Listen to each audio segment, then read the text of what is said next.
Survivor Series was just one day ago, and yet it feels like really weird things happen.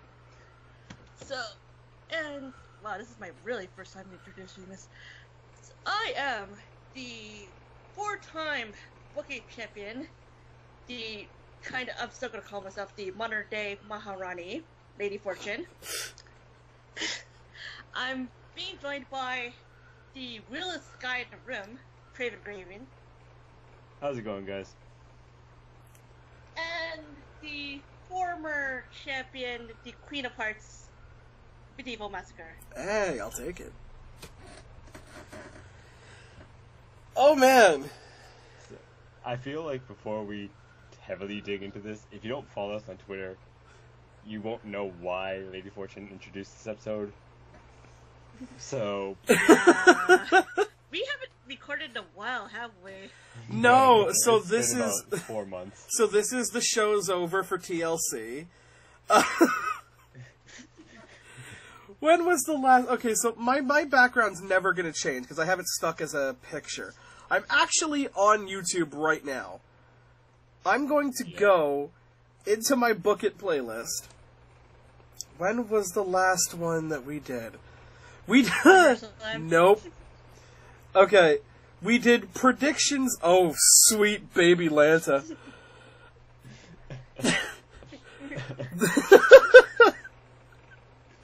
This is some bollocks.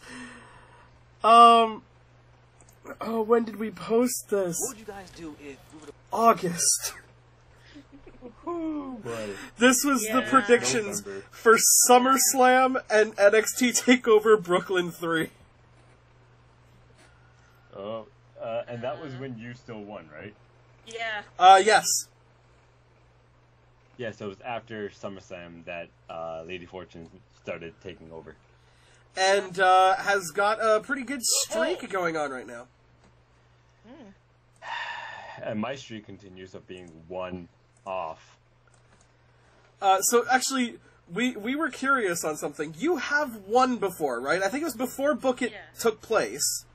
No, last time I won was right before or right after WrestleMania.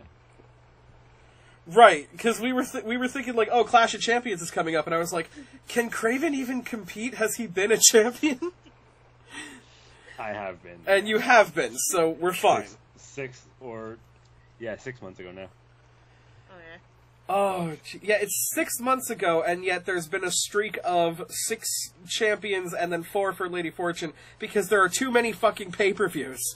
Yeah, there's a lot. Yeah. That being said, this was really good. This was pretty fucking solid. This was probably the best pay-per-view of the year. Yeah, hands down. Yeah. I was about to say, well, WrestleMania was pretty dope, from what I remember. WrestleMania was pretty dope, but how many times, how long ago was it that you could look at a pay-per-view and gone, all of this was amazing? Yeah, true. And in Survivor Series, I could say all of these matches were great. The main event, which we'll get to, was probably the worst match on the card. I disagree. Well, I mean, I guess we're going to get into that. So, as a prelude for everybody, we didn't see the pre-show. We don't care. Elias beat Matt Hardy, Enzo beat Kalisto, and KO and Sami Zayn beat Breezango. If you guys want to watch it, it's on YouTube. You can watch the entire pre-show on WWE's YouTube channel. Have fun. I don't really care. Yeah, we never covered the pre-show. You guys know that. Yeah, no. So, first match of the night. Lady Fortune, do you want to go ahead? Because you won? It was Shield versus New Day. And wow, what a match it was for the beginning. Second longest match of the night. Yeah, and I mean... Fucking amazing. Yeah, absolutely the right way to start this off. I honestly don't... I'm not happy that I started it off, because, yeah, sure, you started it off on a great fucking note, but you know, they could have put other matches first and it would have been okay. They could have, but I think that this was the right way to hype the crowd up. Especially considering they had to deal with things like Breezango versus the Best Friends Forever and fucking Best Enzo. Friends 5 ever. They had to deal with Enzo, man. How about an actual good comedy WWE gimmick with the New Day? You remember the good times when you used to like Enzo? I did used to like Enzo, because he used to be funny. And now then just... he went solo. Yeah, and occasionally he's still funny, but mostly he's just a schmuck. And apparently behind the scenes, he's a complete dickhole. Yep. Anyways, let's move on to the actual match. Like, let's go. Yeah, right. The Shield versus the New Day. The New Day haven't had a bad match this year. No, they haven't. And with the Shield coming back, they've been booked exactly as they should be. Yeah, come in, kill. Right. Yep. So one thing I do want to pipe up, and I mentioned this to you, Kara, is the 50-50 shirt that Dean and Seth were wearing. Roman was wearing it too. Not during the pay-per-view. He wasn't wearing the... No, he was wearing his fucking... His flak jacket. He was wearing his vest. Yeah. But I love that half-and-half shirt. It makes me feel good. Yeah, I was like, somebody paid attention to Seth Rollins' last Survivor Series when he was a bad guy. Yeah. Yeah, it looked great. You know, it's them representing Raw, which, you know, some people just couldn't be fucking bothered to do later on. We'll get to that. Talk about somebody else I used to fucking love. But it also allowed them to be the Shield, and I really hope that shirt goes on sale on WWEshop.com. It probably is on sale. I'm gonna look. Yo, me too. You guys talk, I'll look. So let's talk about, I guess, main spots.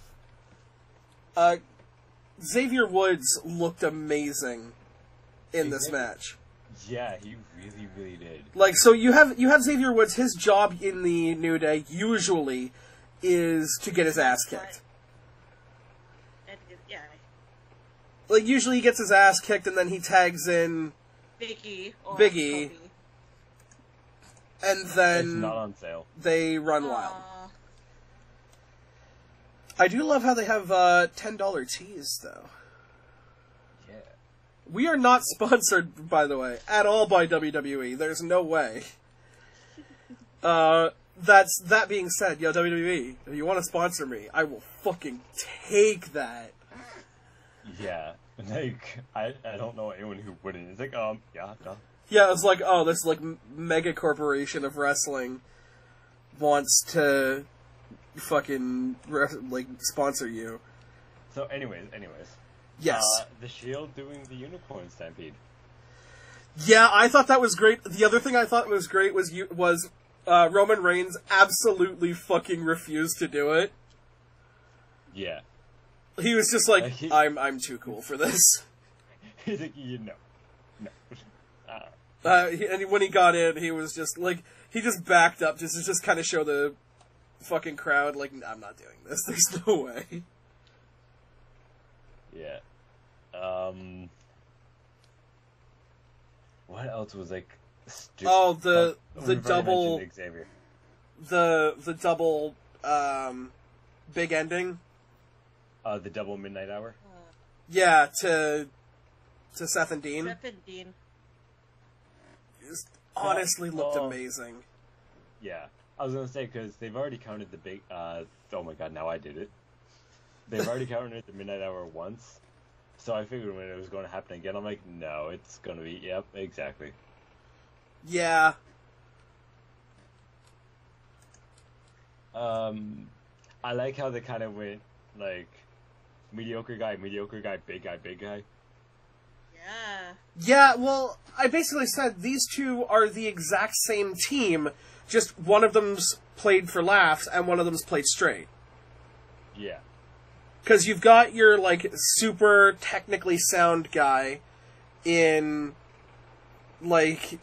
Seth and Xavier. Xavier. No, I was saying Seth and Xavier because Dean and Kofi are the unpredictable guys. They're the guys who can do crazy shit. Okay. And then you've got your powerhouses. Well, I would say that Xavier is also like Dean because they don't fucking die. It's true. It's damn true. God damn it. So, the fucking middle rope triple powerbomb. Yeah, I thought that was a perfect way to end the match. I'm surprised that they didn't break the ring. Hey, It's not the Big Show. It's not Kane. It's not gonna break.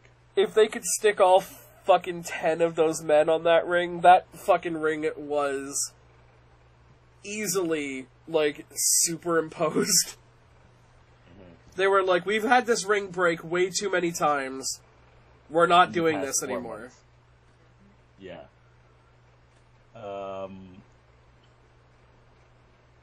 When the New Day was actually isolating each member of the Shield was pretty good. Yeah, I mean, it was the New Day, it was the Shield doing what they do. No, I said when the New Day was doing it. Oh yeah, no, that was okay. I don't really buy it with the New Day. I don't see them as, isolate and destroy kind of guys. Yeah. But Kofi's fucking running kick or running knee, whatever he did to fucking Roman was ouch. Was amazing. It was Finn Balor-esque. Yeah, it was hard. It was a hard hit. Yeah. Easily. Anything else about this match? No, nothing specifically, just, amazing way to start this match, to start this pay-per-view. The right guys won? The right guys won. Yeah, the Shield definitely needed this win. They just got back together. The New Day aren't really doing anything. Except for, having great matches. Yeah. Next up, Kara, you want this one or you want me to get this one? I mean, I think it has to be you, doesn't it? Why? Because of all the names? Yeah? Yes. Okay. So we had Team Raw, which is Alicia Fox, Sasha Banks, Bayley, Asuka, and Nia Jax defeating Team SmackDown of Becky Lynch, Naomi, Carmella, Natalya, and Tamina with Lana. This one, again, was just a really good match. Can I nitpick? Yeah, go ahead. Yeah. Why did they have to eliminate Becky first? Yeah, Why? we should have figured. I completely agree. I think that, maybe Tamina Naomi... Tamina could have been first, Naomi could have been first, Carmella could have been first. I actually think that it was good Carmella lasted as long as she did. I wouldn't have her be, in Final 2, but, third last eliminated on her team, I get it. You kind of want to hype up your Miss Money in the Bank. Eventually, she will be the champion. Yeah, she will cash in, eventually.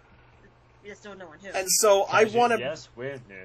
I want to be able to... No, they already fucked up, the way she got the championship. At this point, they owe it to her to actually make her the champion. And I kind of have to believe that she could be champion.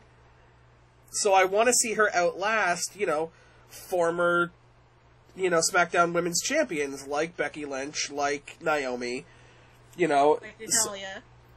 Like Natalya. I really don't think Natalya, as the recent addition to the team, should have been the last one standing. Yeah, no.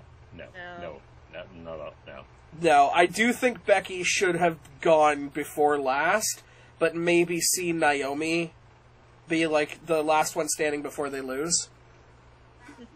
Yeah. That being said, I called this match right, and I called it right for the exact right reasons. Asuka is a fucking beast and eliminated half the team. Over half. No, exactly. No, yeah, there's no such thing as, there's no half a person. I mean, amputees. No. I mean, technically, Alexa Bliss is half a person, but she was in another match. Bad. So I guess let's go one by one. Becky Lynch gets eliminated by Bayley through a roll-up. Yep. In 2 minutes. In 2 fucking minutes. And I think that it was at least kind of cool to see Bayley be the one to eliminate her. Fuck off with your shit.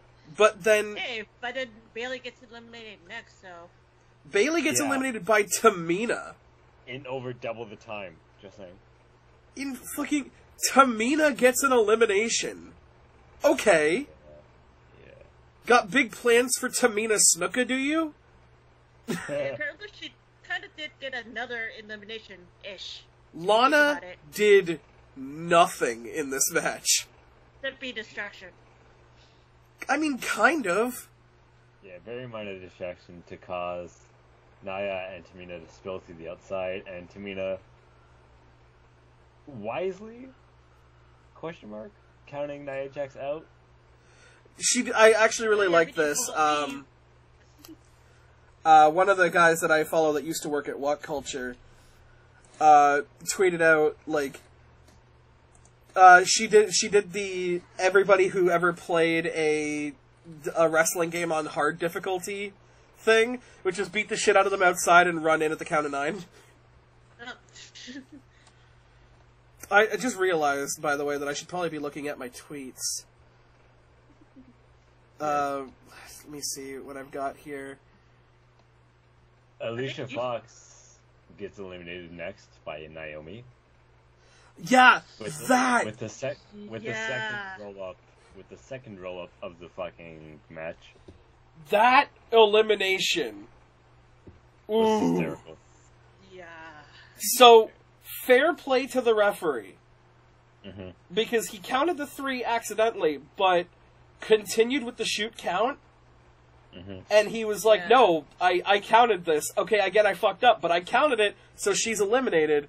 It was very clear she was supposed to be eliminated through Naomi's little fucking submission move there. Mm-hmm. But, yeah, that was like, okay, you guys fucking botched that hard. Yeah. Although, if you think about it, if that wasn't a botch, would Alicia survive till the end? Would Alicia? No, she would have tapped out.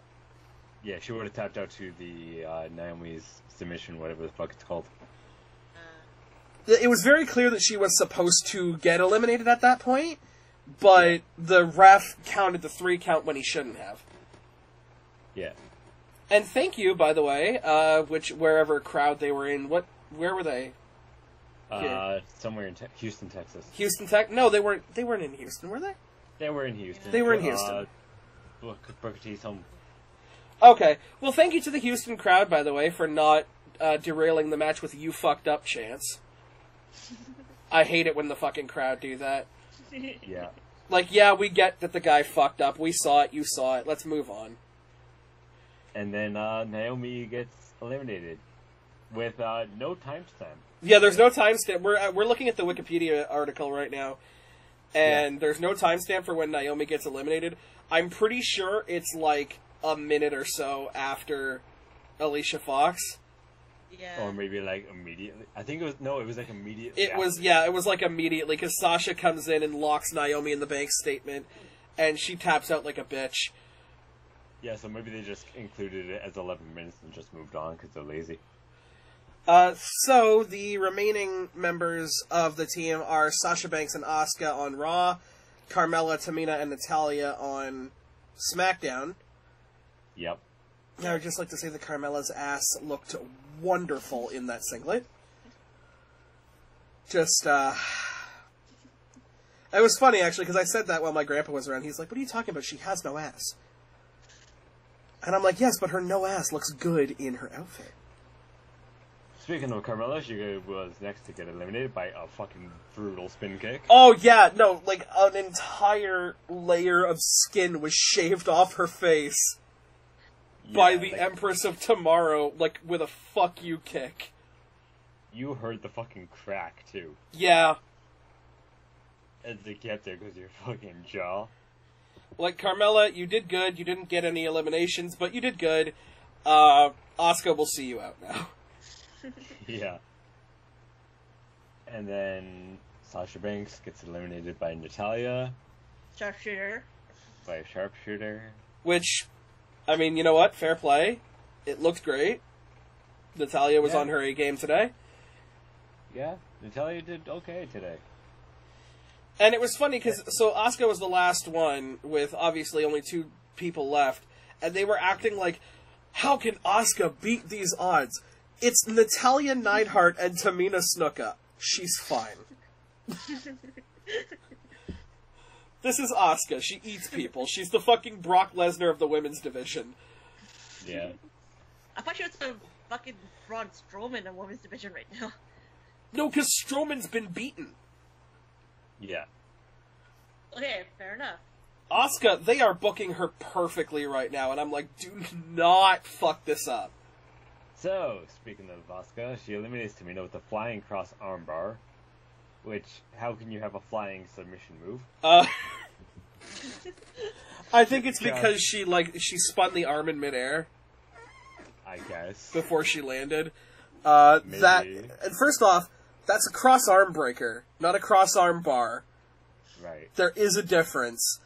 And I told my grandpa at the time, I'm like, kick to the face, cross arm bar, guess what she hasn't eliminated someone with yet? And exactly a minute later... Yeah. Asuka lock. The Asuka lock in the center of the ring. And... By Natalya. By Natalya? Yeah. Asuka to Natalya. No, to Natalya. By Asuka. No, B-Y-E. By. Oh, by Natalya. I was like... Yeah, the Asuka lock by Natalya. Yeah, by Smoker Voice McKee. Yeah, so the cat girl is eliminated. I fucking hate her voice so much. I made a joke during the pay-per-view that I didn't tweet out. I really wish I would have. I was like, Natalya, you have no chance. The Asuka's from Japan, they eat cats. Oh my god. And I felt like a terrible person. Luckily you didn't tweet that out. Yeah, right? Asuka would have been like, the hell you say about me? That was Chinese. It was generic Asian. Next match, go ahead, Kira. Well, I just want to talk about, final thoughts about this match. They booked Asuka perfectly. Yeah, they booked Asuka perfectly. They fucked up Becky Lynch even more. Yeah, it's very clear they have no plans for Becky or Bayley. Which pissed me off. It really pisses me. It pisses me off for both. Because, did you see Stephanie McMahon in the back, hyping up Team Raw? And she gets to Bayley. Sorry, go ahead. I was gonna say, I skipped all the backstage and in between the fight stuff just so I can get to the matches because I watched it, right before this. Yeah. Well, so, she's hyping the team up, and she's going to Nia Jax, and she's like, I want to see you with your dominant strength. And she goes to Sasha, and she's like, I want to see the boss. And then she gets to Bayley, and she goes to Asuka, and she's just like, you do you, fam. And she gets to Bayley, and it's kind of like the scene in the Power Rangers movie with the frog. She just no idea what you're on about. Okay, well, I'll tell you afterwards. But she gets to Bayley, and she's like, Bayley, the time for hugging is over. There are no hugs. There is only passion and beating people. And you can tell she has nothing to say to Bayley because she's been booked as the weakest fucking person in the world. What the fuck did she say to Alicia then? Oh, she gets to Alicia last, actually, and she's like, I had my doubts about you, but... Everyone still does. I'm sorry. Well, no, because she orchestrated the attack on the SmackDown women's locker room. Yeah, it's still Alicia fucking stupid psycho bitch McGee. It's true, but... It's damn true. It's damn true. But, Alicia proved herself as a leader in that she picked other women that were better than her. Yeah. By the 11-minute mark, both team captains are gone. That's pretty great. Yeah. But we are going to move on to the next match. Yep, go ahead. And I feel before. Okay, no. Introduce the match, then I'll say something. Okay.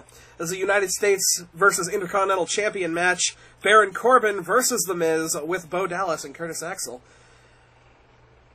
So, I feel like Lady Fortune did what I did with one of the later matches, which is vote with the heart instead of the head. Possibly. Don't bullshit. If Lady Fortune voted with her heart, she would have gone with Baron Corbin. Because she loves Baron Corbin. She loves The Miz a lot more. Okay, granted. Definitely, my heart kind of broke in two when I found out this match was going to happen, so... She was like, why? My wolf versus my A-lister. Husbando versus husbando. What do? You're not supposed to fight. You're supposed to meet backstage and fall madly in love like in my fanfiction.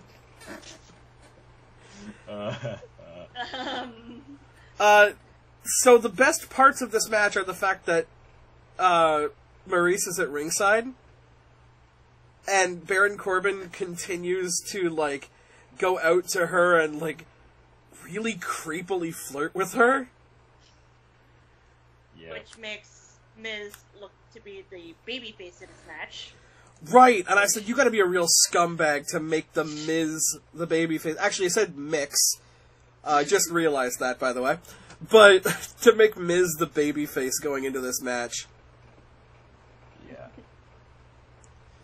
Well, at the same time, during the match, there was a dueling "Let's go Miz, let's go Corbin" chant going. Yeah, for a heel versus heel match, which usually gets, like, no crowd interaction, the Houston crowd, again, props to you guys. You guys were hyped for this pay-per-view. Yeah, so one thing I liked about this match is Baron Corbin looked fucking great for once. Yeah, he did. So, like, taking out Curtis and then, like, fucking out Bo Dallas. Yeah, he ended-dazed Bo Dallas. Yeah.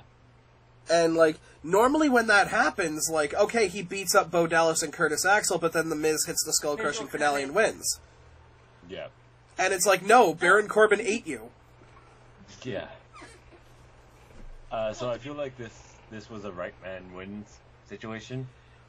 Yeah, I think that happened throughout the entire night.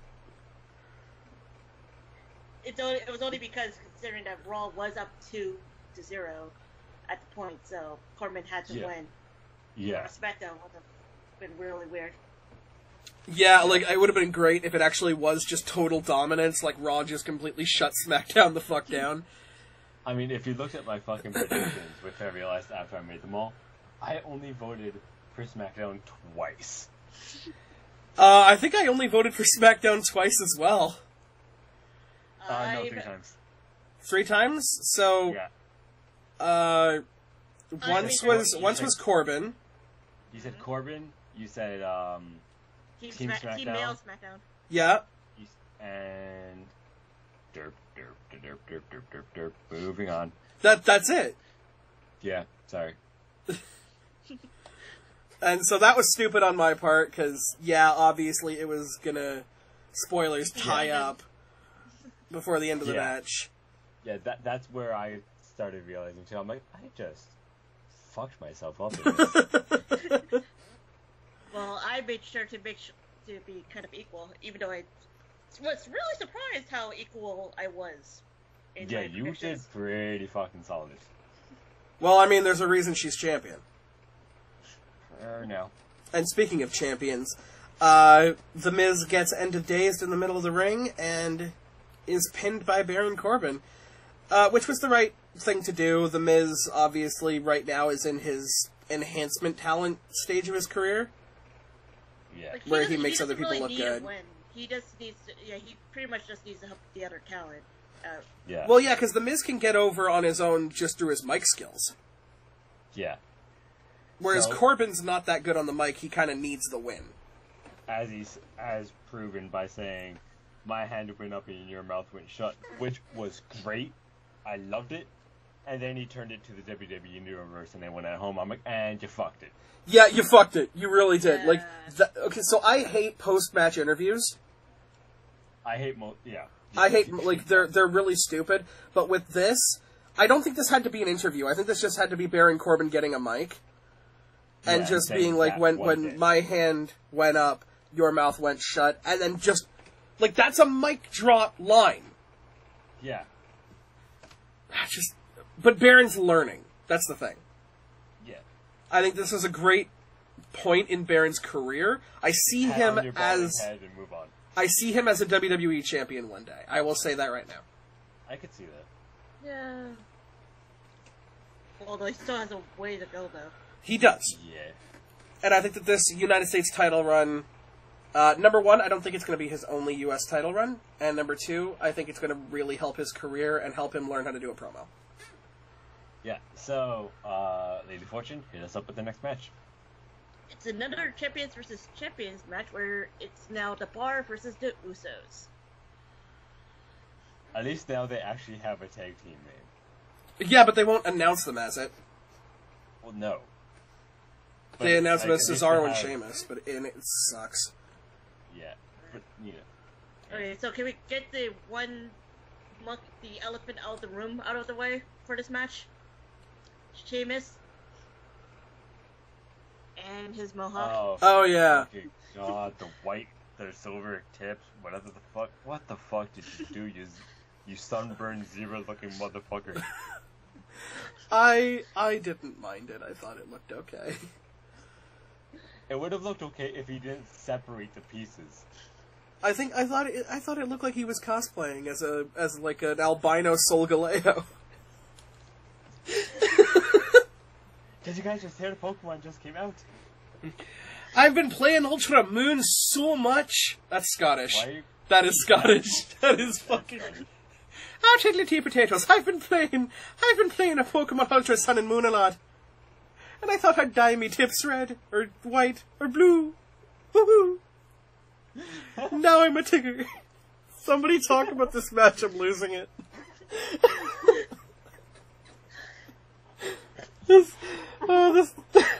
match was good. It was really good. Oh my god. I feel like this was essentially just a rinse, wash, repeat of the first 3-on-3 match, just without a third person on each side. Because like it matched both quality. Yeah. Like they did exactly what they would have done with an extra team member on both sides. Which is, oh, this team's just about to win. Nope. Oh, this team's just about to win. Nope. Now this team's completely fucking up this one guy. Now he's not. Now he is. Now he's not. And, like, fucking Jimmy Uso taking the beating. I remember that much. Yeah.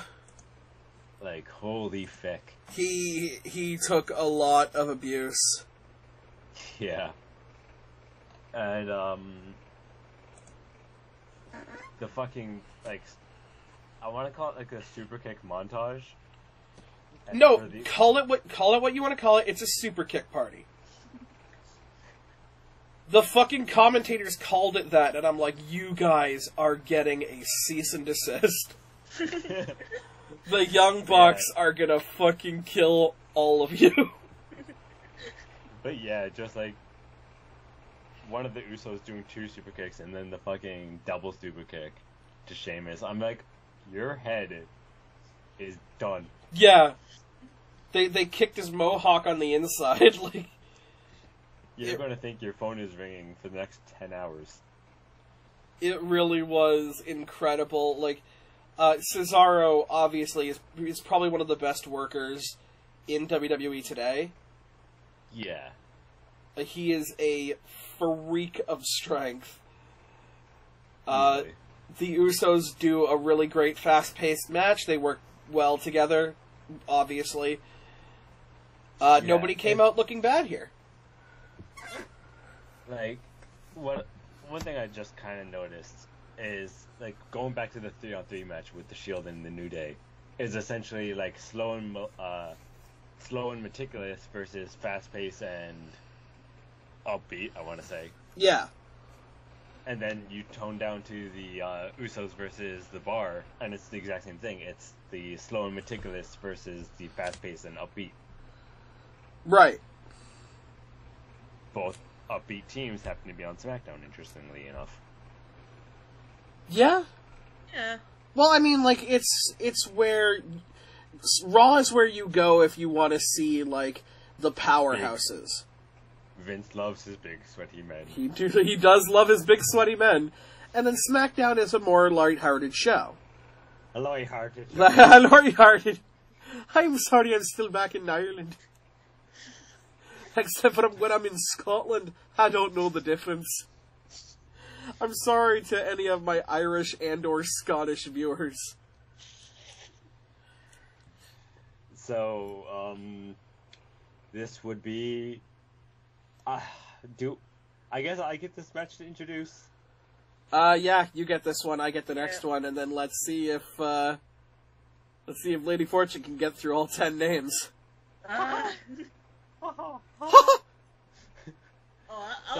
come up with good entrance for those guys. You should you should introduce this match as Mickey Mouse. Nope. So next up we have the Raw Women's Champion Alexa Bliss losing by submission to Charlotte Flair. Yeah, makes sense. Yeah, it does, especially seeing that it's like, oh, now it's 2-2. And then we're like, oh, fuck. This is basically when I started realizing, yep, I'm boned. This is where I booked with my heart rather than my head.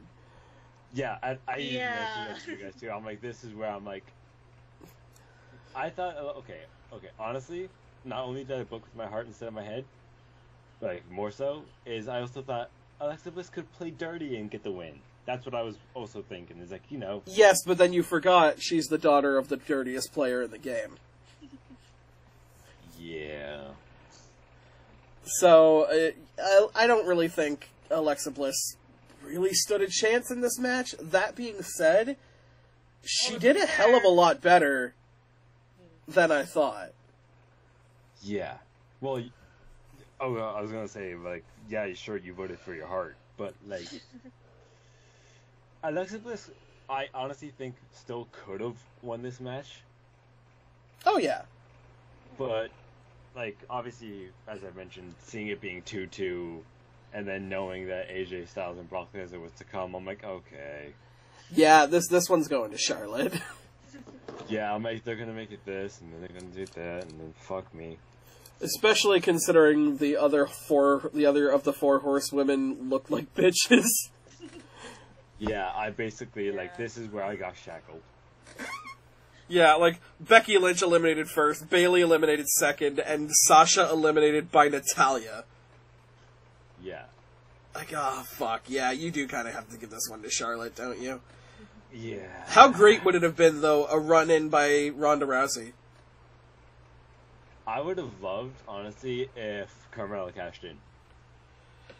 That would have been great, because it's not saying anything about the Money in the Bank being brand-specific. Even though the suitcase is blue. No, it's white. No, it's white. It's white? Yeah. No, even if Carmella cashed in against Charlotte is what I mean. Like, just if she cashed in. Like, because Charlotte was So you mean if, like, Alexa attacks Charlotte after the match and then you hear Carmella's music pop up? No, not even. Just, like, because, yeah, even at the end of the match, Charlotte Flair was not 100%. Her ribs were fucked. Yeah. So, like, Carmella could have just came in, gave her, like, one hell of a kick to the fucking side, code of silence, and bada bing, bada boom, done yay. I think that would have been better if the story of the match was not the ribs, but the head.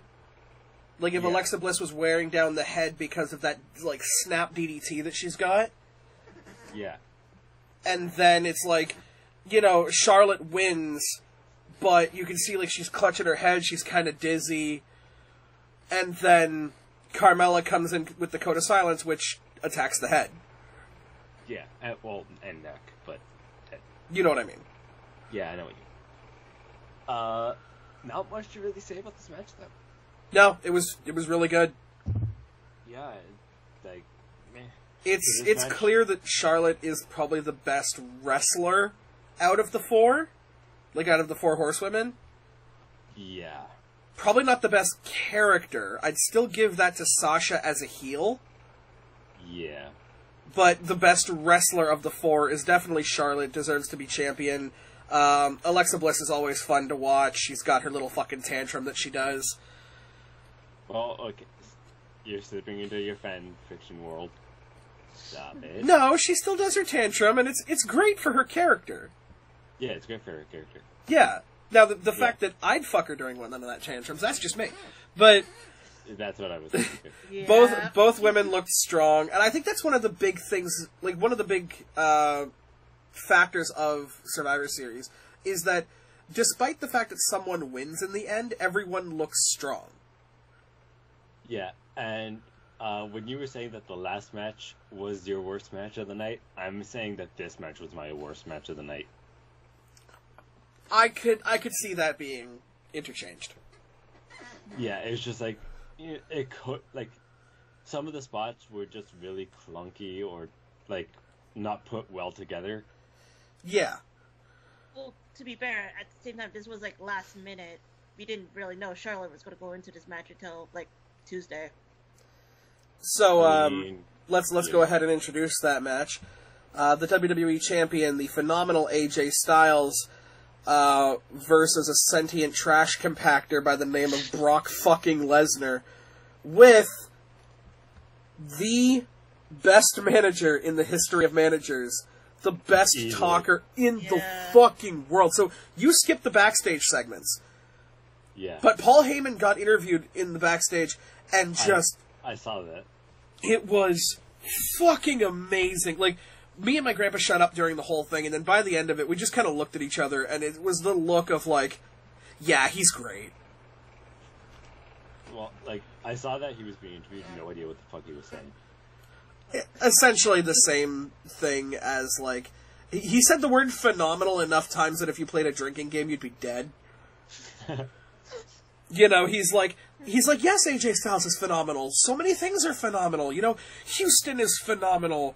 The fucking this is phenomenal. But Brock Lesnar, he's something else entirely. He's a beast. He's a conqueror. He's just great. Like, fucking Heyman is amazing and the best mouthpiece you could have for Brock Lesnar.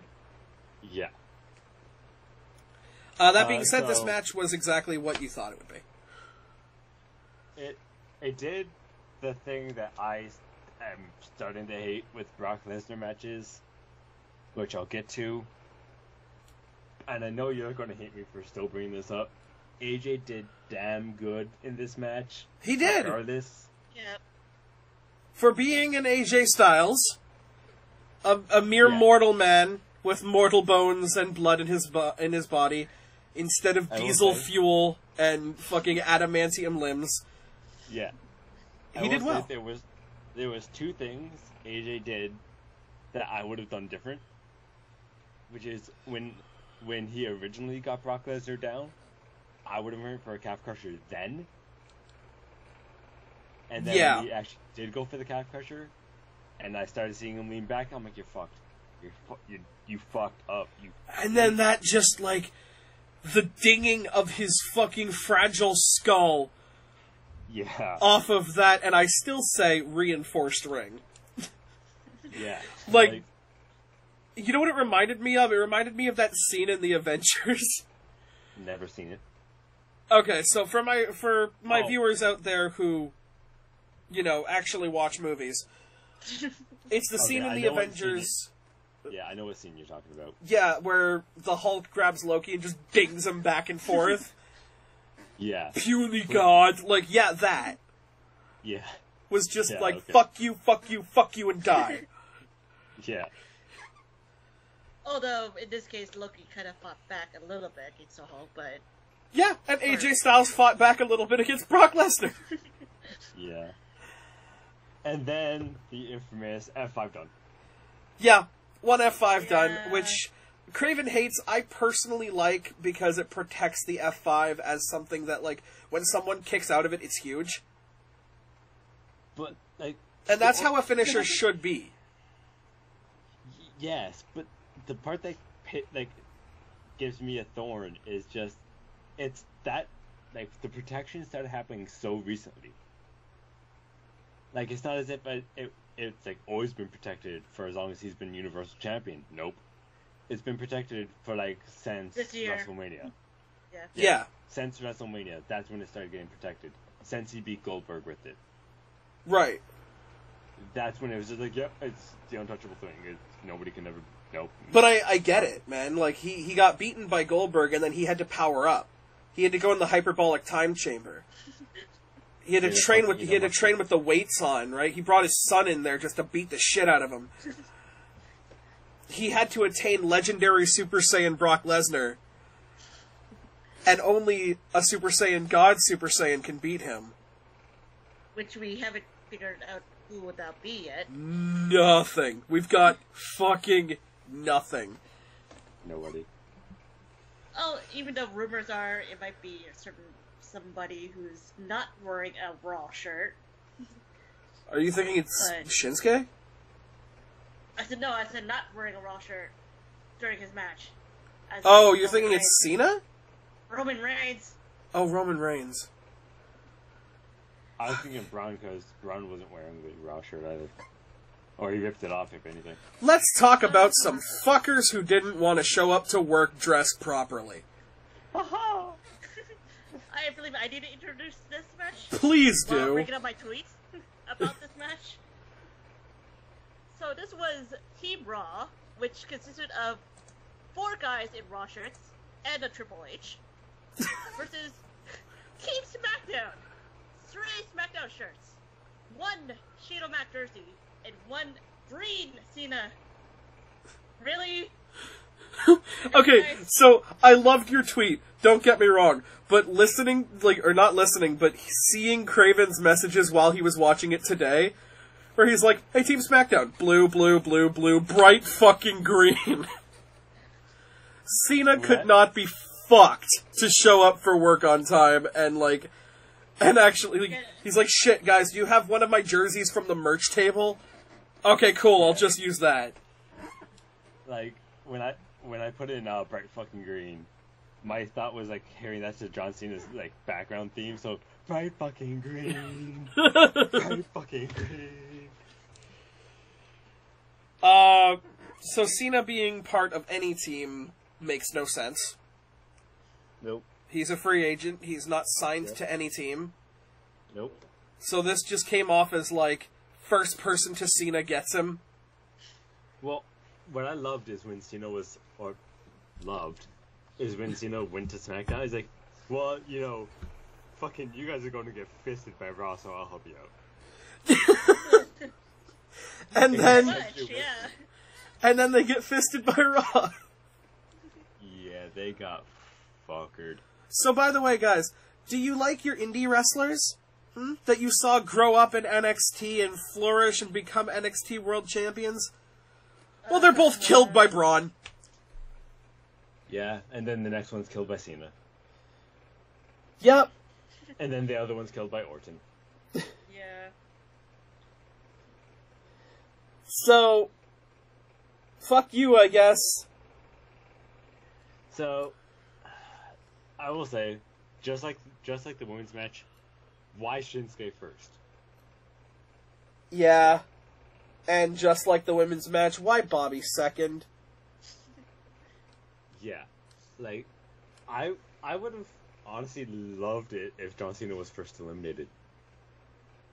Because then he came in last. Yeah. But then you needed Cena around in order to help take out Strowman. Cena didn't help take out Strowman. No, he was done. Yeah. No, John I Cena said, was actually, fourth no. What I mean is help make sure Strowman falls asleep for most of the match. Oh, you mean when all 5 of them, right? Yeah. When the 2 that were already eliminated just had to come back. Right. Let's just mention this here off the bat because you guys may be confused based on the fact that in the women's 5-on-5, Nia Jax was eliminated by countout, so you may be confused here. See, this is the part of the night where countouts and disqualifications don't fucking happen. Nope. Yeah. Because All wrestlers were out of the ring for solid, 2 minutes while the referee didn't count. You want to know how I know this? I started a 10 count. Okay, my only thing that I want to say is, when it comes to Strowman specifically, I don't think he was actually the legal man when he was put through the table. Whoever was the legal man should have been counted out. I don't know who it was, and I don't care. Yeah. But there were no countouts, despite having a countout elimination earlier in the night, and there were no disqualifications for the other 2 SmackDown guys running in. Yeah. Were there good spots in this match? I mean, Braun looked great. Once again, eliminating half the team. Yeah. I do want to bring up that really weird spot where Samoa Joe is basically arguing with Balor. He turns around and he just walks into the suplex by Cena. Yeah, that was... Yeah, they started dissension and never paid it off.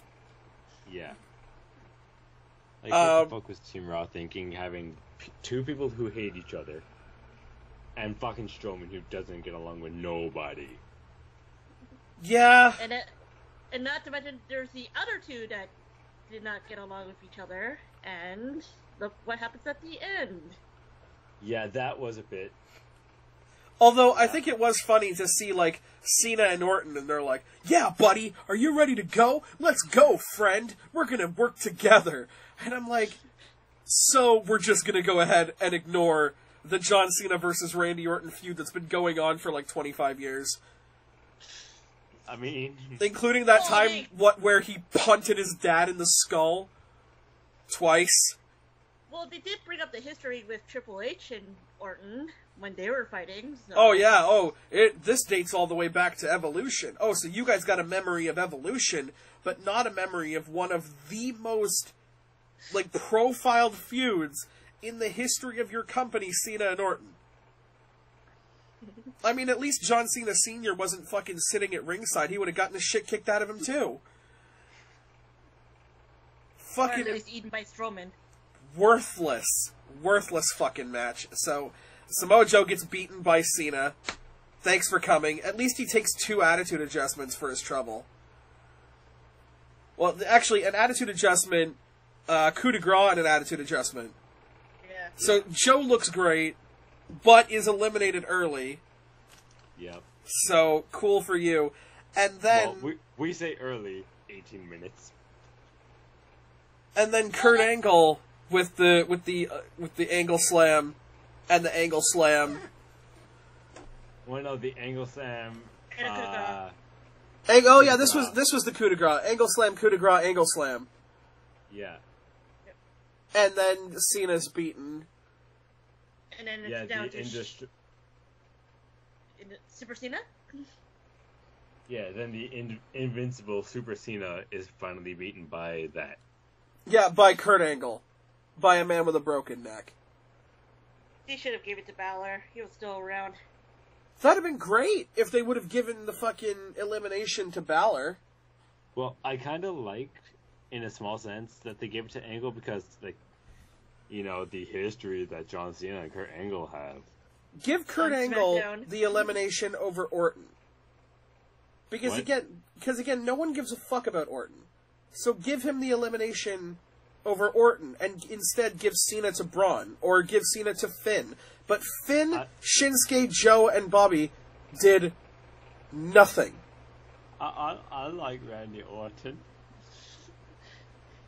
No one gives a fuck about Randy Orton.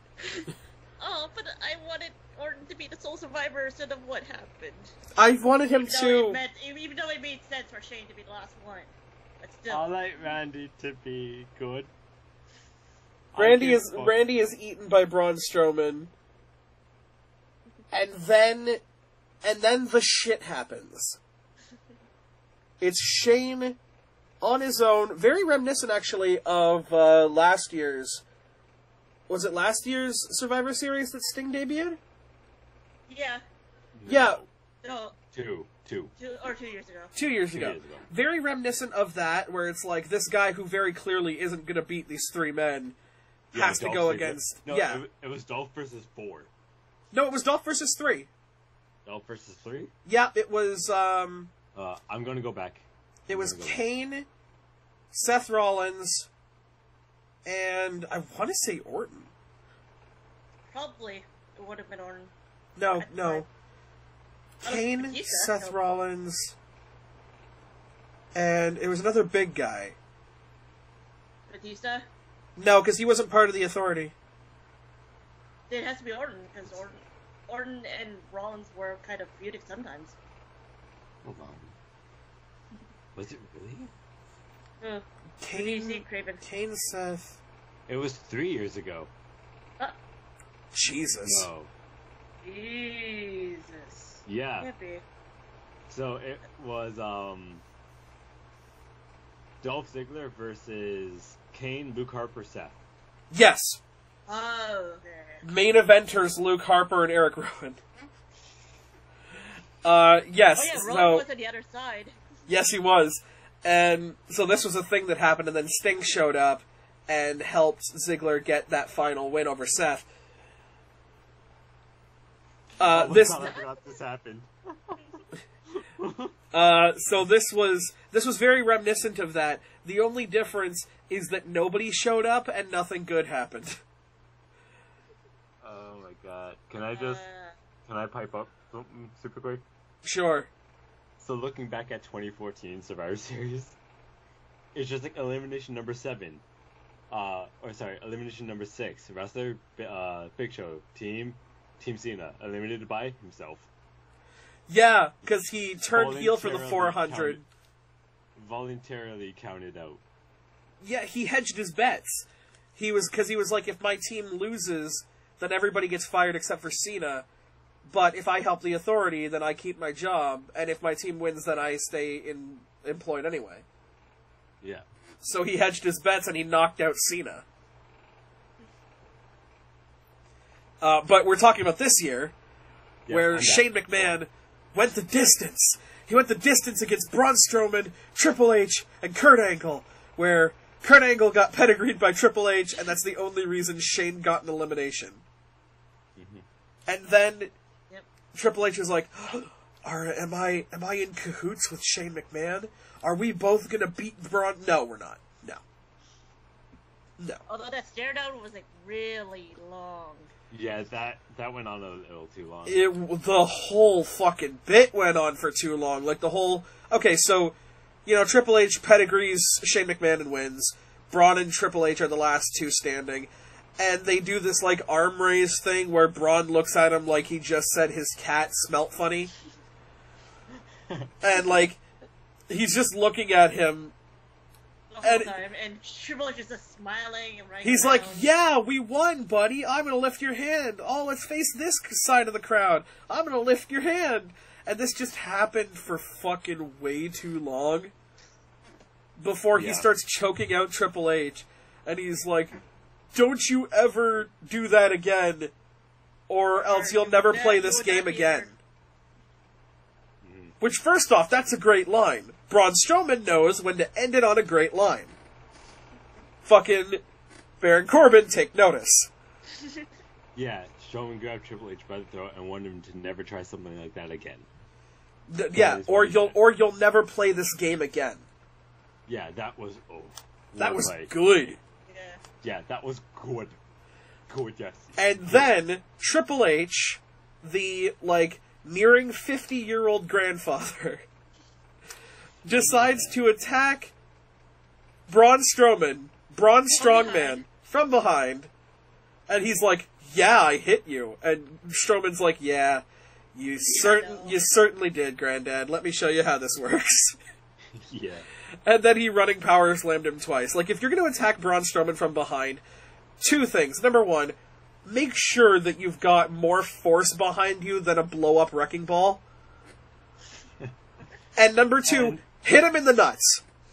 Yeah. Or the fucking hamstrings. Like, I would have rolled out of the ring, grabbed the sledgehammer, and done, a wind-up hit to the nuts. Like, You gotta hear a pop if you're gonna attack Braun Strowman from behind. Yeah. Like, just club him in the back of the head, just cave his skull in. But, Triple H, buddy, what's your feud? Are you feuding with Kurt Angle? Because Triple H versus Kurt Angle, I'll watch that. That'll be fun. But are you feuding with Strowman? No, he's feuding with Angle. Oh, thank Jesus. Oh, Yeah. thank Jesus, get Buddha. So, rewinding a little bit, I feel like the fucking ankle lock to Shane, you know, the one that took forever, where Triple H fucking pulled Angle off and then did the pedigree. Pulled him off. Like, what the, just, from that. Shane should have tapped. I feel like if fucking Kurt Angle just dropped down and then wrapped his legs around it, basically turned into the arm, like the leg bar ankle lock. Yeah. Instead of just, you know, standing ankle lock, derp to derp, where you get easy momentum to move around.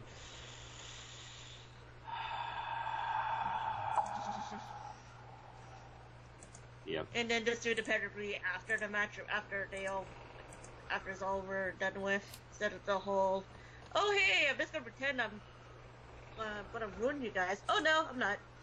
And then he looks at the crowd and he's like, haha, yeah, I trolled you. And I'm like, did you really? So, Wow, really? Oh, I'm sorry, I'm just looking at Twitter right now.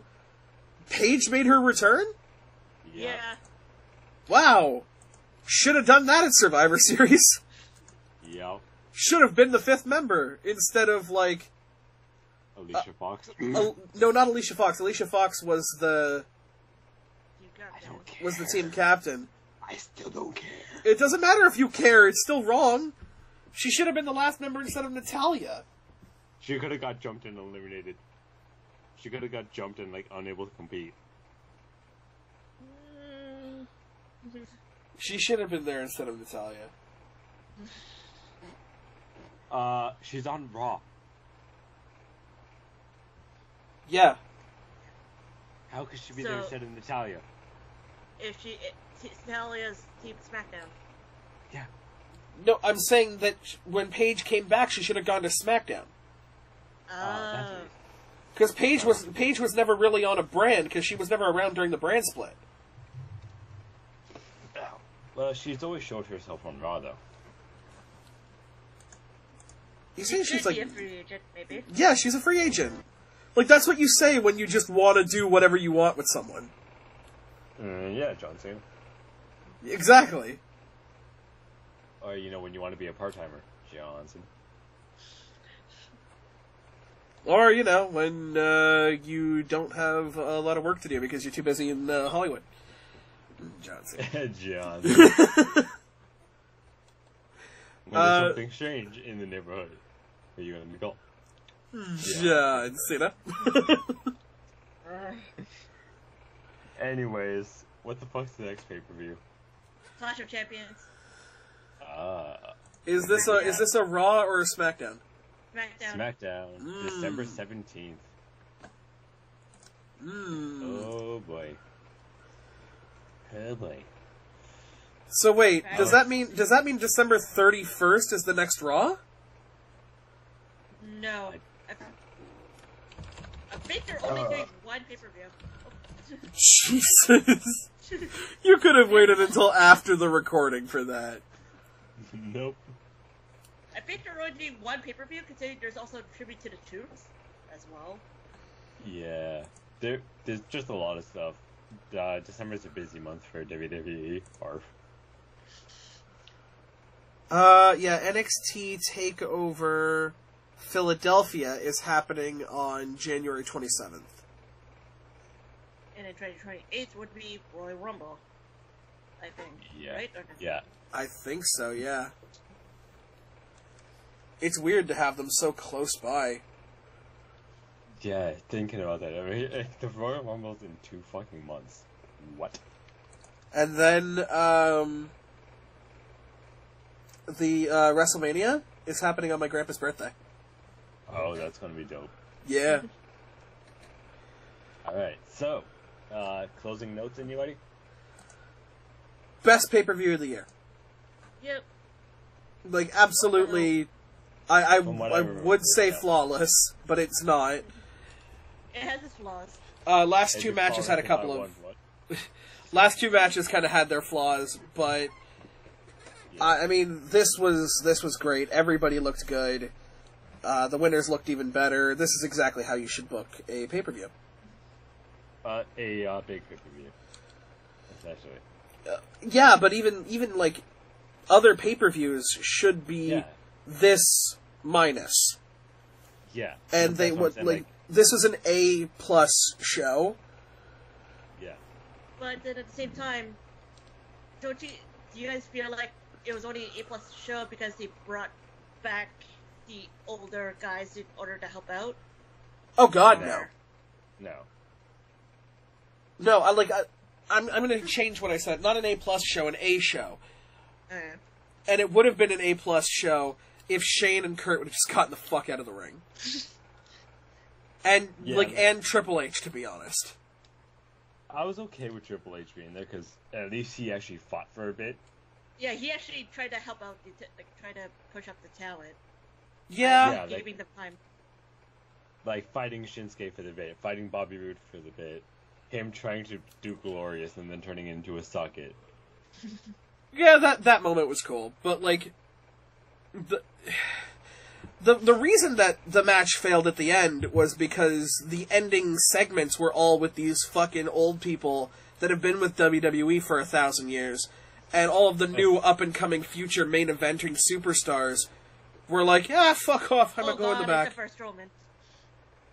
Except for Strowman. Strowman was still around, even though he slapped for most of the match. I stand by what I say. Strowman is a novelty. And I apologize for that, because again, Strowman tries, man, he does.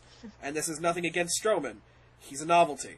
He's around to be a big, imposing guy, and then when he got beat by Brock Lesnar, it's clear he's never going to be Universal Champion. So now what? He's just gonna get his ass kicked by Kane again. Right. And it's like, okay, so he's big and imposing, but who cares? We need to find the next guy who's going to beat Brock Lesnar. Because until then, none of your superstars have anything to reach for. Yeah. Well, except for AJ, who came the kind of closest, even though... No. He did not come the closest. Like, Roman probably came the closest. Yeah, Roman did come fucking close. He threw everything at Brock, and the first time got fucked over by Seth, cashing in. Yeah. And the second time, he just got dicked. He just got dicked by the Beast. And now apparently he wants an Intercontinental title shot. Yeah, which I'm gonna look up. I'm gonna start watching these once we're done. Oh yeah, same here. So, and if that's the case, Miz, you're dead. Sorry. Yeah, you're fucked. Yeah, bye Miz. Boy. Yeah, go film the Marine 6 Marine Biology, okay? Like, God damn it, guys. Can you guys give Miz some credit? I give him a lot of credit. He's great on the mic. He's going to die to Roman. Everyone dies to Roman, and also he's got his two buddies backing him up. He's fucking dead. And I'm never going to give Miz credit because I can't stand the fuck. Let's see. Which three-man group do I think is going to prevail? Mike Mizanin, Bo Dallas, and Curtis fucking Axel? Or three men who are former WWE Universal Champions? Or at least high-profile champions? To be fair, Miz was champion at one time. Yes, good for him. So they have one. They have 1 point. And to be fair, Curtis Axel was Intercontinental Champion. We don't count the mid-card belts. And also, don't fucking tell me, I know somebody in the comments is gonna be like, well, excuse me, Bo Dallas was the NXT World Champion once? Yes, that's true. Shut up. To be fair, when Curtis Axel was Michael McGillicuddy, part of the Nexus, he was tag team champions. They're going to die. I just wanted to see a reaction to that. Anyways, I fucking we'll hate see. you people. We'll probably see you guys for Clash of Champions, where maybe I was gonna say, don't promise anything. We're Well, gonna try at and least make we'll be on these. Twitter. We're gonna try and make these predictions and these shows overs more often. That being said, if you guys want to follow us and want to see our reactions to things, make sure you follow us on Twitter. I am the Medieval Massacre at time for a massacre. That's a numerical 4. I'm Craven Gaming at the Craven Gaming. I'm Lady Fortune at Lady Fortune WWE. And we will see you when the No, curtain. Nope. No. No. Sorry. No. Sorry. No. Go ahead. Yeah. Go ahead. It's up to you. Oh, Anna. it's mine. Yep. Oh. God. Fucking We will paper see you champion. guys hopefully in December. Or at least in January. Would ya? You need to give her the outro.